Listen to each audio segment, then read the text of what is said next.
নমস্কার, পূজার রান্নাঘরে অ্যান্ড ব্লগে আপনাদের সকলকে স্বাগত। বন্ধুরা দেখুন, এই গরমে ভাবছি মনে মনে যে কী রান্না করে রাত্রে খাই রুটি দিয়ে। তাই ফ্রিজে দেখলাম একটা কুমড়ো আছে, খুবই কচি কুমড়োটা, সেটাই বের করে নিলাম। তেল মশলা একদমই খেতে ইচ্ছা করছে না। দেখুন, ভাবছি এবার রাত্রেবেলা এই কুমড়োটা দিয়ে আমি কীভাবে রান্না করব। ভাবতে ভাবতেই কুমড়োটা কেটে ফেললাম। দেখুন, এই যে কুমড়োটা কেটে ফেলছি, আমি ঠিক এইভাবে কেটে নিয়েছি। ভেবেও নিয়েছি যে কীভাবে রান্না করব। তেল মশলা একদম খেতে ইচ্ছা করছে না। এই দেখুন, কুমড়োটা কেটে নিয়েছি। এবার খুব ভালোভাবে ধুয়ে নেব জলে। 5-6 বার করে ধুয়ে নিয়েছি কুমড়োটা। এই দেখুন, আমার কিন্তু 5-6 বার ধোয়া হয়ে গেছে। এবার আমি জল থেকে কুমড়োটা তুলে নিচ্ছি। আর আমি কুমড়োটার ছালগুলো কিন্তু ফেলিনি, ছালগুলো রেখে দিয়েছি। এই কচি কুমড়োর ছাল সমেত রান্না করে খেতে কিন্তু খুব ভালো লাগে। আর দেখুন আমি কিভাবে রান্না করি, আপনারাও গরমের দিনে এইভাবে রাত্রেবেলা রান্না করে খেতে পারেন। রুটি, পরোটা, লুচি, খুব ভালো লাগবে। এ দেখুন, আমার কিন্তু কুমড়োগুলো খুব ভালো করে ধোয়া হয়ে গেছে। আমি জল থেকে ছেঁকে ছেঁকে তুলে নিয়েছি। এই দেখুন, এবার আমি রান্নায় চলে যাচ্ছি। এই দেখুন, আমি কিন্তু কুমড়োটাকে ঠিক এইভাবে কেটেছি, সেটাই আপনাদেরকে দেখিয়ে দিচ্ছি। এবার রান্নায় চলে এসেছি। গ্যাসের মধ্যে প্রথমেই কড়াইটা বসিয়ে দিচ্ছি। দেখুন, কড়াইটা বসিয়ে দিয়েছি। এবার খুব ভালোভাবে গরম করে নেব। আমি গরম করে নিই খুব ভালোভাবে, কারণ একটাই কারণ যে যখন কড়াইয়ের মধ্যে তেল দেব, যাতে যে জিনিসটাই রান্না করি যাতে লেগে না যায়। দেখুন, আমার কিন্তু খুব ভালোভাবে কড়াইটা গরম করা হয়ে গেছে। এবার খুবই সামান্য তেল দিচ্ছি আমি। আগেই বলেছি যে গরমের জন্য রান্না করছি, তেল মশলা একদমই দেব না, খুব কম তেল দিচ্ছি, মশলা তো দেবই না। দেখুন, একদম তেলটা কম দিয়েছি। এবার এর মধ্যে ফোড়নটা দিয়ে দেব। ফোড়নের জন্য আমি নিয়েছি 5 ফোড়ন, আপনারা কালো জিরেও দিতে পারেন, আমি আজকে 5 ফোড়ন দিয়েই করছি। দেখুন, এই তেলের মধ্যে এবার 5 ফোড়নটা দেব।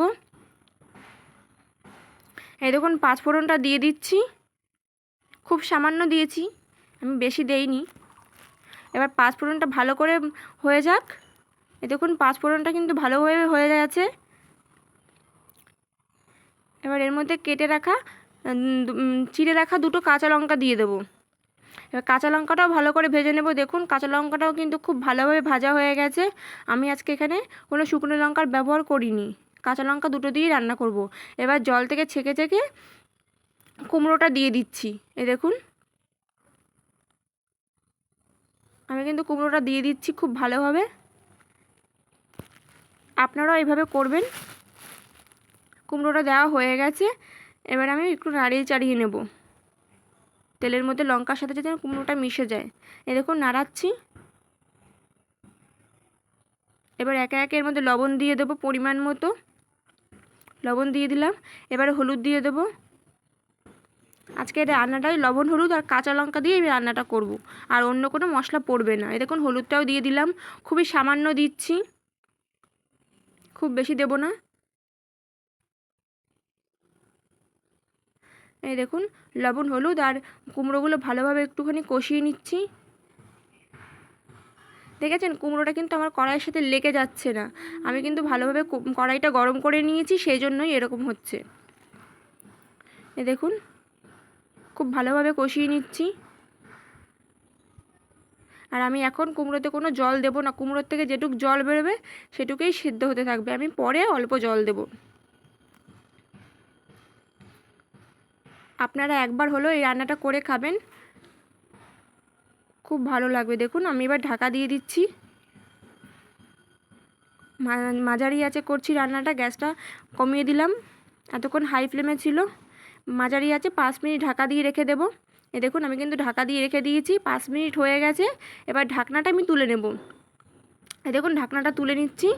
এ দেখুন, কুমড়োর থেকে যেটুক জল বেরিয়েছিল সেটুকুই সেদ্ধ হচ্ছে। আমি আবার একটুখানি নাড়িয়ে চাড়িয়ে নিচ্ছি। এবার 1 কাপের মতো আমি জল দেব।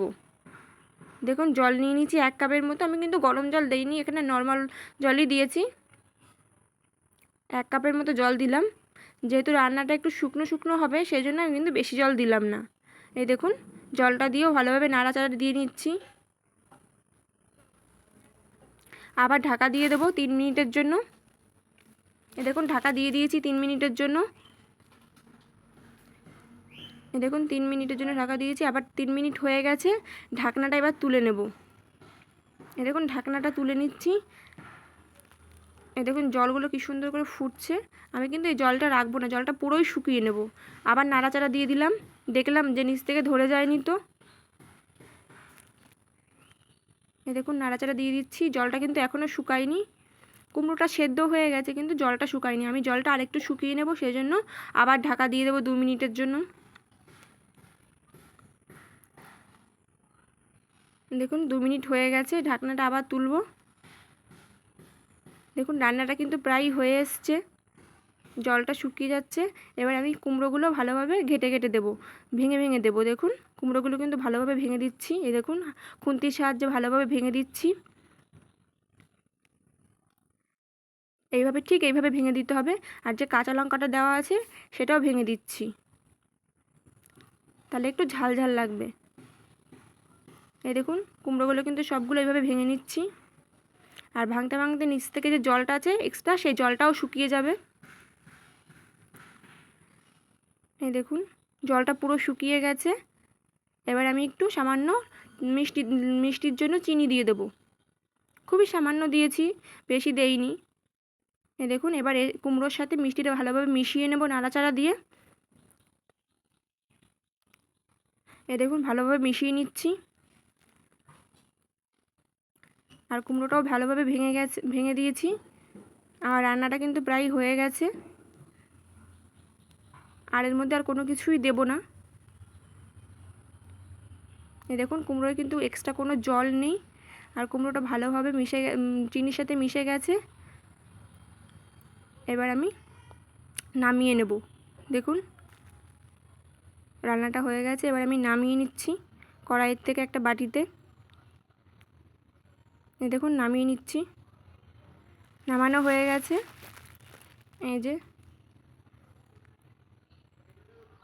আপনাদের যদি আমার এই রান্নাগুলো ভালো লেগে থাকে, লাইক কমেন্ট শেয়ার করে দেবেন। আর আমার পাশে থাকবেন, আমি যেন এইভাবেই নিত্য নতুন রান্না আপনাদের সাথে শেয়ার করতে পারি। বন্ধুরা আজকের জন্য আসি, দেখা হবে আবার অন্য কোনো ভিডিওতে অন্য কোনো দিন। আর আপনাদের যদি আমার ব্লগ ভিডিওগুলো ভালো লাগে তাহলেও সেটা কমেন্ট করে আমাকে জানাতে ভুলবেন না।